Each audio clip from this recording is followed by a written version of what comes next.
apakah rasa kesepian dari perbedaan jenjang usia ini itu kelihatan sekali berbeda dalam proses mereka untuk recovery. Kesepian yang cukup challenging untuk saya temani itu adalah terutama remaja. Yang saya lakukan adalah benar-benar making connection. Termasuk ketika dengan diri sendiri, dengan orang lain tuh making connection.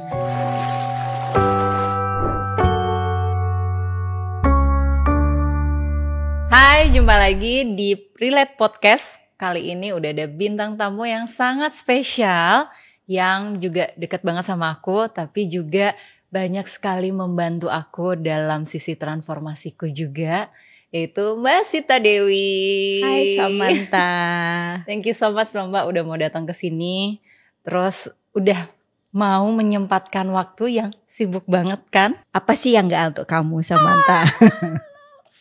Thank you. Love banget. Nah, sebelum kita ngobrol-ngobrol lebih jauh lagi nih, sebetulnya aku juga mau terima kasih kepada Moto Movie yang sudah memberikan supportnya untuk acara podcast kali ini.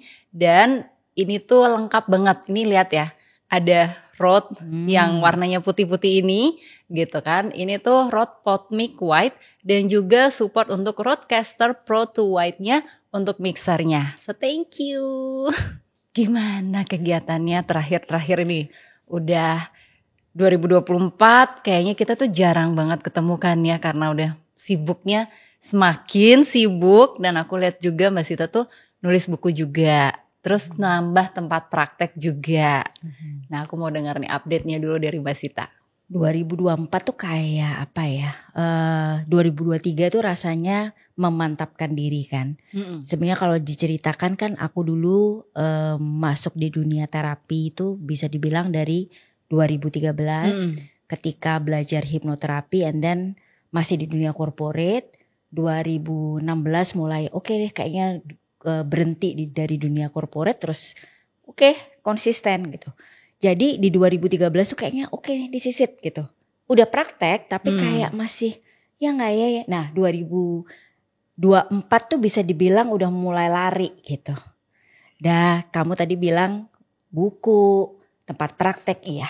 Jadi mungkin kalau dibilang sprouting gitu ya. Kalau tanaman tuh mulai keluar tunasnya gitu ya. Jadi bisa ngomong bahwa I am a psychotherapist tuh bisa dibilang bangga gitu ya. Bangga, bener. Aku kenal Mbak Sita dari tahun 2018 ya. Iya. Itu aja tuh udah gemeter-gemeter gitu loh kalau kita ngobrol terus kan.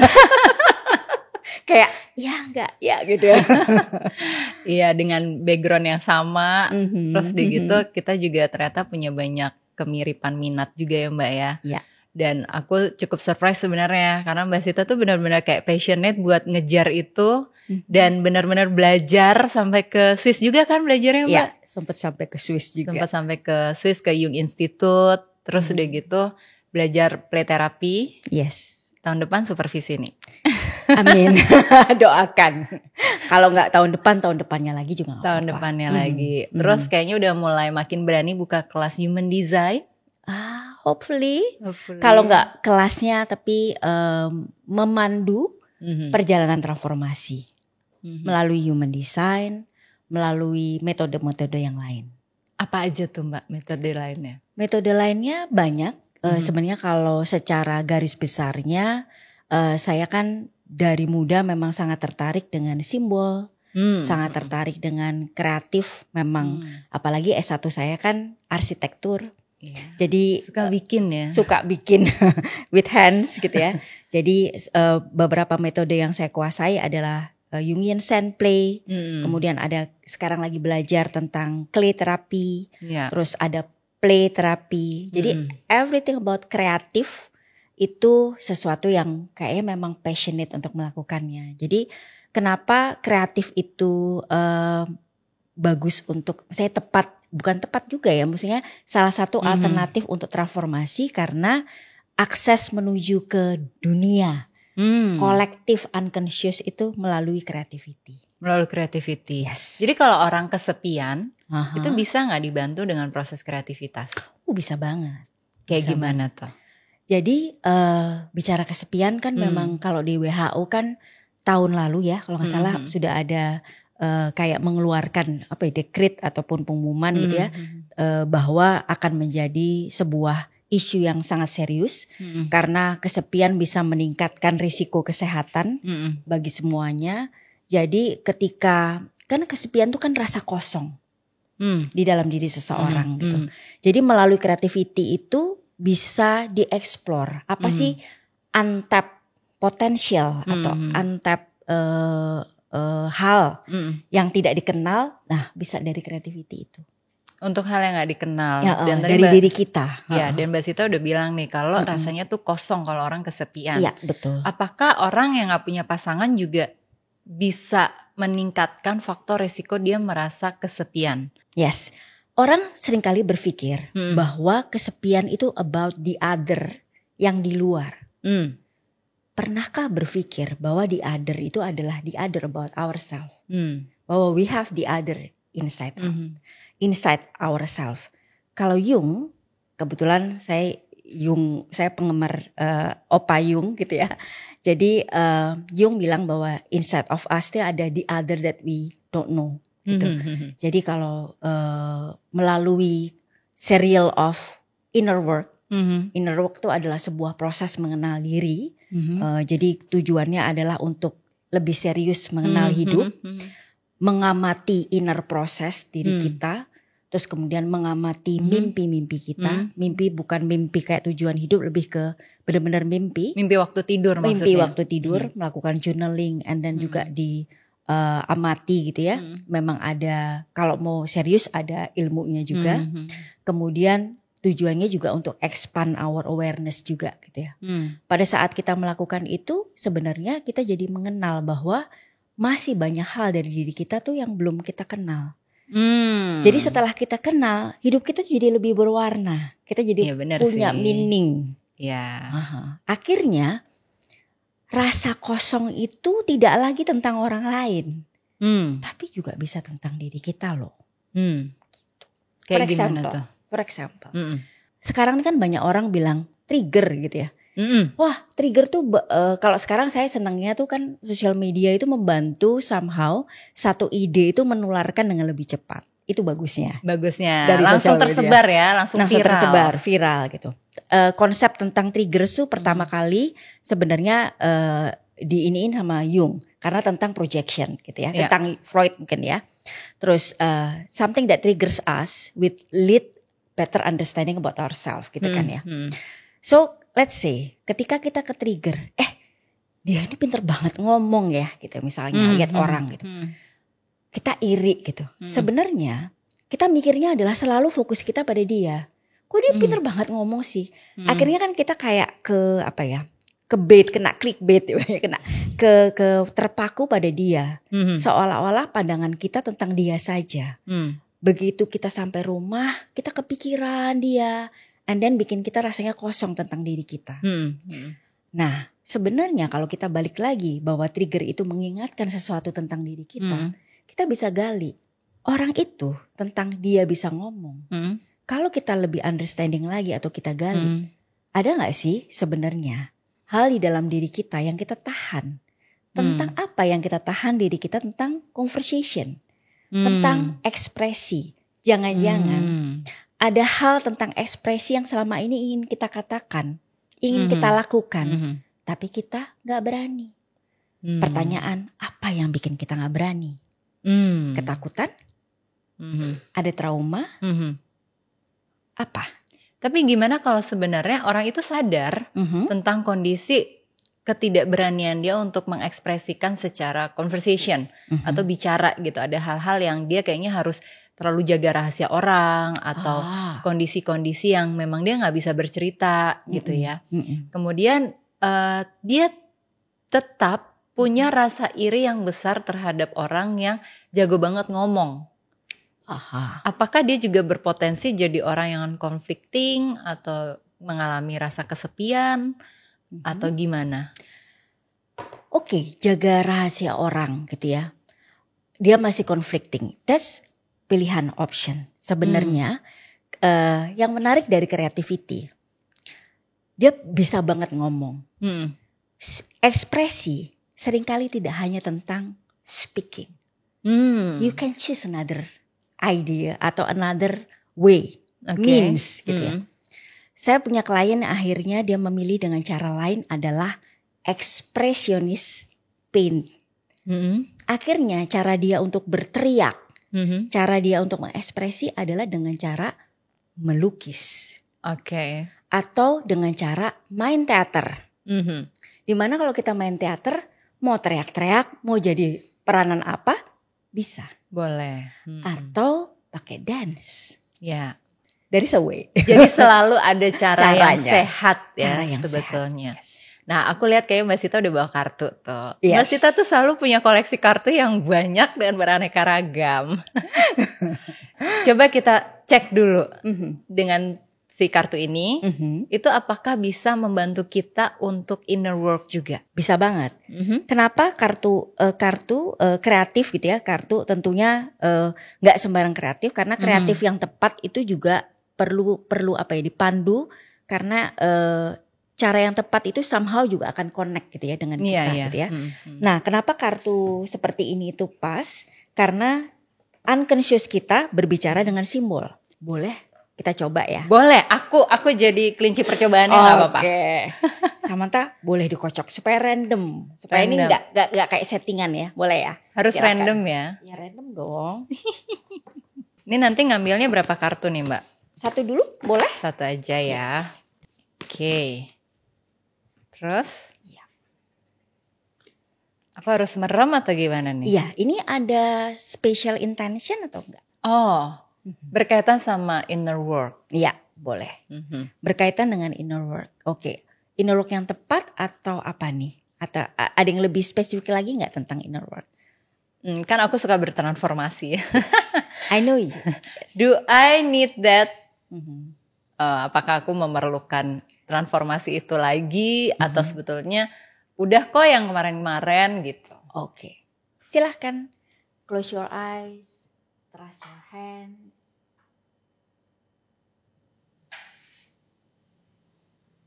Boleh dilihat. Apa ini Mbak? Ada gambar kayak di lagun gitu ya, batu-batu, terus ada airnya, ya namanya juga kayak lagun, terus ada dua orang, ada kayaknya itu laki-laki dan perempuan karena postur tubuhnya berbeda dan panjang rambutnya juga berbeda, terus kayaknya lagi menikmati sunset gitu. Nah, yang menarik karena kartu ini adalah seri dari therapy cards. Kalau nggak salah kartu ini juga dulu aku titip kamu ya waktu kamu ke Inggris ya. Betul Mbak. Kalau nggak salah jauh. Di belakangnya ada kata-katanya. Boleh dibaca? Emotional intimacy experiences. Langsung ya. Cedeng gitu. Emotional intimacy is a feeling of closeness that comes from trusting someone's ability to love you, hold you, and keep you safe without losing a sense of identity. For some, emotional intimacy is easy. Having experienced consistent love and care growing up, they intrinsically believe they are lovable and good enough. For others, emotional intimacy can be more complex. Those who experience inconsistent care as children can unconsciously carry doubts about whether they deserve love, and to protect themselves from the pain of not knowing, they create outside of awareness a false self that project a lack of need or want for emotional intimacy, or they are only able to relate by caring more about others than themselves. In both cases, their real self sits underneath, still longing for authentic love and connection. Considering this reflection, how do you relate to emotional intimacy? Wow, ada pertanyaannya ya di akhir. Apa itu pertanyaannya? How do you relate to emotional intimacy? How do you relate? Nah, and then what is your answer? Kapan datang jodohku ini, Mbak? Karena saya bukan ahli nuju. Justru aku bertanya kembali. Jadi transformasinya di situ, jawabannya emotional intimacy kah? So, yang menarik adalah Jung itu bilang inner work itu membantu kita untuk individuation, somehow membantu juga untuk manifesting. Meskipun bukan itu tujuan utamanya ya. Tapi somehow kayak the mental block, things yang somehow tuh kayak blocking us, itu kayak di dismiss gitu, di complexes, atau kalau bahasanya itu kan di brush it away. Ya. Jadi kalau itu yang menjadi dream atau harapannya, memudahkan untuk manifesting. Dimudahkan untuk manifestingnya. Tapi do I really need the answer inner is work? in you. Ya. Kalau itu memang sudah terlihat, ya mungkin tidak jawabannya. Tapi kalau merasa belum terlihat, mungkin kamu butuh. Jadi tergantung situasi di realitanya juga seperti apa. Yes, betul. Oke, ini menarik banget nih. Kalau tadi Mbak Sita kan juga udah semakin berani untuk buka kelas tentang human design. Artinya sudah sangat berpengalaman dong dengan human design kan. Apakah human design itu juga membantu inner work seseorang ketika mereka ada di dalam prosesnya? Sebenarnya bisa dibilang membantu gitu ya. Karena human design itu kan, meskipun saya mesti disclaimer ya gitu ya. Kalau di kalangan lebih ke saya berhati-hati sekali untuk menggunakan human design di praktek klinis gitu ya. Untuk tidak mencampur adukan. Tapi human design kalau untuk dilihat itu bisa membantu sebagai blueprint. Untuk melihat bahwa dalam perjalanan dia seberapa terjadi integrasi dan disintegrasinya. Oke. Gitu. Dan bisa terlihat pula struggle-nya ada di mana. Jadi secara pola yang terjadi ya ini struggle-nya seperti ini tuh kelihatan. Jadi membaca polanya. Gitu ya. Jadi memang struggle yang sedang terjadi itu, kemudian gimana saya bisa memegang, holding, contain, ibaratnya menemani perjalanannya dia sesuai dengan polanya dia. Pernah Mbak ketemu orang yang dia udah tahu nih polanya, tapi tetap bebal gitu? Wah banyak. Termasuk saya sendiri juga begitu kok dulu. kan? Sekarang mendingan tapi ya masih ada lah itu ya. Namanya juga manusia kan ya. Yang paling berat kasus bebalnya kayak gimana Mbak? Kasus paling berat bebal itu gini. Sekarang tuh kan pinter, edukasi itu kan tinggi ya zaman sekarang, informasi juga tinggi gitu ya. Jadi ketika bahwa I know, tahu banyak hal dan berpikir bahwa kognitif atau pengetahuan itu bisa mengalahkan unconscious, itu yang paling sulit. Mengalahkan ketidaksadaran. Ketidaksadaran itu yang sebenarnya paling sulit. Yang paling sulit kenapa? Karena berarti saya akan menunggu saja.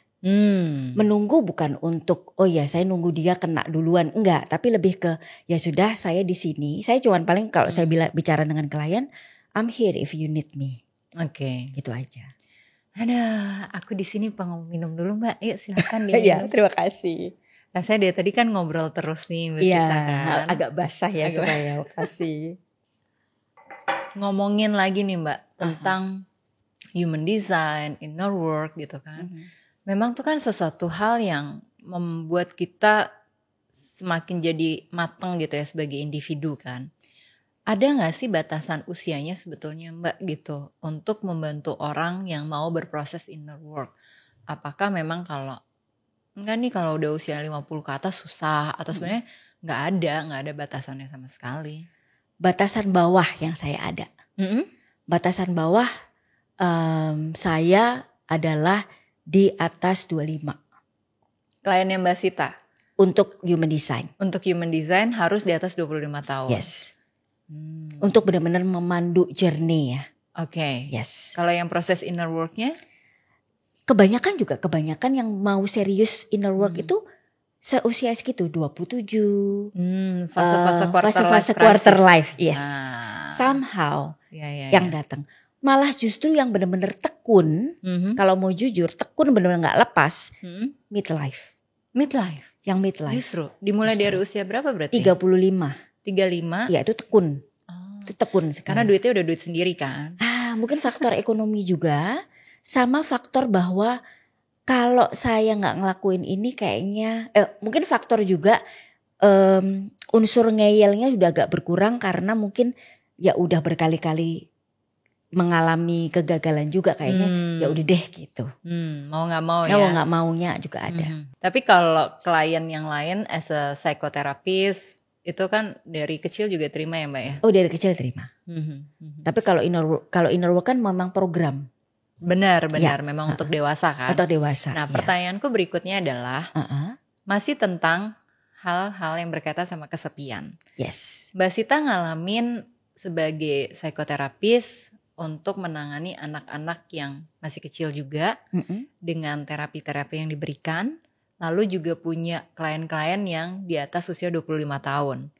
Apakah rasa kesepian dari perbedaan jenjang usia ini itu kelihatan sekali berbeda dalam proses mereka untuk recovery? Kesepian yang cukup challenging untuk saya temani itu adalah terutama remaja. Remaja justru? Yes. Karena mungkin meskipun sebenarnya remaja, karena apa ya? Lebih mungkin bukan energinya tuh raw banget. Yang kemudian ekspresi yang terlihat ketika mereka jadi kalau ngomongin tentang energi seorang terapis gitu ya, mereka untuk holding itu memang butuh stamina kalau saya bilang ya, butuh stamina yang besar karena ketika itu keluar dalam bentuk kemarahan, let's say atau hostility gitu ya, itu besar sekali. Remaja misalnya let's say bentuknya saya kesepian sekali, orang tua saya tidak pernah ada di rumah, saya putus dengan pacar, saya mengalami bullying gitu misalnya, terus nobody care about me gitu, misalnya terus kemudian dia menampilkan sentrenya itu diacak-acak gitu, terus topengnya warnanya hitam, itu energinya gede banget, dan saya masih mengholding itu gitu. Sementara kalau dewasa mungkin karena secara ego, karena makan asam garamnya sudah mulai ada, jadi itu lebih bisa holding gitu ya. Gitu. Jadi kalau misalnya menurut Mbak Sita yang paling berdampak dari rasa kesepian itu adalah anak-anak remaja. Itu kita sebagai orang tua dan sebagai guru juga di sekolah mendampingi mereka tuh harusnya kayak gimana Mbak? Malah Samantha nih yang malah aku butuh belajar di Samantha nih sebagai psikolog anak nih. Enggak, kalau aku kan secara teoritis sebagai psikolog gitu kan lebih ke parentingnya aja gitu. Tapi kalau Mbak Sita kan benar-benar nanganin kasus individunya dalam proses terapeutiknya kan, di ruang praktek kan. Dan itu kan banyak banget Mbak. Memang aku juga banyak dengar gitu. Apalagi kayak fase remaja awal yang ada di kelas SMP. Itu kan fase-fase yang kayaknya orang tuanya juga gak tahu harus ngelakuin apa. Gurunya juga kebingungan. Atau mungkin gurunya juga sama-sama belajar gitu kan. Saya itu waktu pertama kali masuk play terapi, saya insecure banget. Dan ini mungkin akan menjadi jawaban yang mungkin saya sampaikan ya Samantha. Waktu saya yakin gak ya masuk ke play terapi gitu ya. Terus saya ngomong tuh sama course director gitu kan. Terus kenapa kamu ragu-ragu gitu ya. Karena saya gak punya anak. Waktu saya bilang gitu. What if saya handle anak-anak and I don't have any kids. Saya bilang gitu. Gimana orang tua akan trust saya. Waktu itu saya bilang gitu. Terus satu hal yang beliau katakan dan itu somehow tuh sangat menenangkan hati saya tuh beliau bilang gini, but once you were a child. Begitu beliau ngomong gitu langsung hati saya set gitu. So kamu pasti memahami anak-anak, and itu cukup. Setelah itu confidence saya balik dan ya sekarang saya ada di sini gitu ya. So saya sangat thankful dengan beliau. Nah mungkin balik lagi ke situ karena saya punya perspektif itu. Dan alhamdulillahnya lagi saya kemudian belajar filial play. Filial itu kan artinya relationship. Relationship yang meaningful. Dan akhirnya mungkin jawaban saya adalah make a connection aja. Ini kayaknya simple ya. Tapi sebenarnya making connection. Gimana sih langkah konkret untuk making the connection. Dan akhirnya bisa memberitahu lah kalau dari sisi guru ke orang tua, tenang aja, kita juga memberikan support, tapi caranya kita kayak gini. Mungkin yang lebih fun gitu, jadi less disiplin. Atau mungkin dengan cara yang orang tua mau harapkan, tapi selalu tuh kayak ngeluhnya sekolah gak bener nih gitu. Bukannya making connection, tapi anaknya malah dipindahin sekolah gitu kan. Itu berdampak juga kan sama rasa kesepian, dan akhirnya anger dari anak si remaja ini keluarnya juga jadi bertumpuk-tumpuk gitu. Nah coba dong dari kebijaksanaannya, wisdomnya Mbak Sita gitu yang menghadapi itu terus menerus gitu sebagai psikoterapis, Mbak. Ya mungkin karena tadi ya, saya gak punya pengalaman sebagai ibu organik gitu ya. Jadi kesederhanaan saya jadinya yang saya lakukan adalah benar-benar making connection. Setiap saya hadir di dalam sesi terapi, saya benar-benar utuh hadir making connection. Dan kesepian tuh sebenarnya kuncinya adalah making connection. Termasuk ketika dengan diri sendiri, dengan orang lain tuh making connection. Jadi making connection tuh kan macam-macam caranya. Dengan kita hadir, present, itu sudah making connection. Kedua, dengan tatapan gestur badan. Kita melihat, kita mendengar, kita fokus. Terus kemudian ketika bicara kita mengucapkan balik gitu ya. Itu juga udah making connection.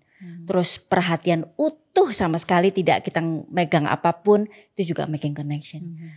Ibaratnya dalam satu hari kita ngasih making connection 1 jam tanpa putus saja. Dengan dibandingkan 24 jam. Karena ya pasti ibu 12 jam tuh di luar rumah lah ya. Itu udah cukup sebenarnya gitu. Let's say gak usah 1 jam putus itu ya agak enggak ya. Karena manusia kan time spend concentrationnya juga enggak sepanjang itu. Let's say 30 menit aja. Bisa making connection full dengan satu anak. Kalau anaknya 3 ya paling 30 menit, 90 menit total dari 24 jam atau 12 jam. Gak banyak juga ya. Tapi kalau kita lakukan itu every day, imagine dalam 1 tahun, maka anak itu akan punya tabungan connection. It's like filling the cup. Kayak kita menambah tangki cinta anak itu. Karena itu akan jauh lebih mengisi tangki cinta dibandingkan dengan kita gak pernah hadir, tapi kita selalu ngisi e-walletnya dia, tapi kita gak pernah hadir. Ketika dia mengalami bullying, kita gak pernah hadir gitu. Somehow itu yang meaningful buat anak-anak pada saat sesi terapi dengan saya. Benar ya.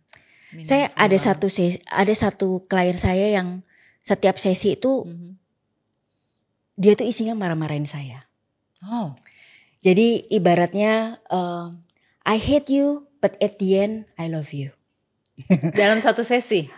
Dalam serial sesi itu kayak I hate you. Saya sampai sebagai play terapi itu kan seumur hidup saya akan terikat dengan supervisor saya gitu ya. Jadi saya sampai curhat, what should I do gitu ya kan sometimes namanya terapis juga akan didera dengan rasa I'm not competent gitu kan ada ya gitu. Terus enggak stay in the process ya. I will stay in the process. Somehow saya tahu kan behavior anak atau perilaku anak itu bukan yang sesungguhnya. Kan itu bentuk protes ya sebenarnya ya gitu. Tapi somehow karena saya selalu setia bersamanya and making connection, at the end of the day terakhirnya aku menghargai keberadaanmu. So making connection is really important ya. Iya. So thank you so much Mbak udah making connection, reconnection lagi. Thank you so much. Nanti kita lanjutin lagi untuk bacain kartu berikutnya.